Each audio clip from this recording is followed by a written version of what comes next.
আসসালামু আলাইকুম ওয়ালাইকুম ভাই। আসসালাম। ভালো আছেন ভাই? ভাই আপনার আংটি তো অনেক সুন্দর। হ্যাঁ, এরি ভাই কোত্থেকে বানাইলিস এটা? এগুলো আনছিলাম আজমির শরীফ থেকে, বুঝছেন? বানাইছি এই যে সাগরের দোকানটা আছে তার দোকান থেকে। তাহলে ওখানে আংটি তো দেয়া অন্য রূপ ধারণ করছে, এটা হ্যাঁ, বিষয়টা অন্য কি? উদাহরণ করছি, এটা আসলে মানুষের উপকারের জন্য মানে এটা হয়ে গেছে।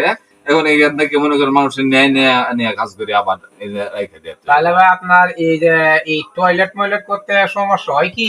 এই যে তোমার যে এই সুদক্ষ এই যে মতিউ ভাই আছেন, উনি আমার হলো পার্টনারশিপ, উনি এই সবকিছু এটা বলে দিবে। এখন কথা হইতেছে বাবাজি যে পায়খানা প্রস্তাব করুন যে তো বাবাজি যখন পায়খানা করে তখন আমি এই পাইপ দিয়া বাবাজির এই পিছন হচ্ছে যদি পাইপ দিয়া ব্যাগটা ডুহাই দেওয়ার লাগে, ব্যাগটা ডুহাই দিলে যে একটা মুছরা দিই, দেওয়ার পরে ফস ফস করিয়া লামিয়ে ওরে।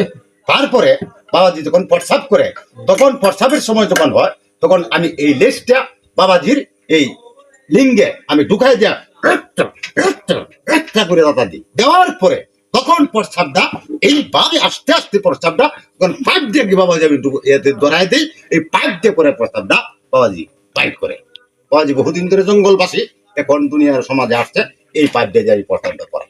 তাহলে ভাই আপনার দিন এইভাবেই চলছে? হ্যাঁ, এইভাবে আল্লাহ চালা যাবে। আচ্ছা ভাই, তবে আমরা জন্য একটু দোয়া করেন। দোয়া করি ফি আমানিল্লাহ। আমরাও দোয়া করি আপনার জন্য। আমরা একটু দোয়া করবো আচ্ছা ইনশাআল্লাহ। আচ্ছা ভাই। আলহামদুলিল্লাহ, আল্লাহু আকবার, আল্লাহু ওকে ভাই। আকবার, আল্লাহু গেলাম, আসসালামু আলাইকুম। আকবার, লা ইলাহা ইল্লাল্লাহ, আল্লাহু আকবার।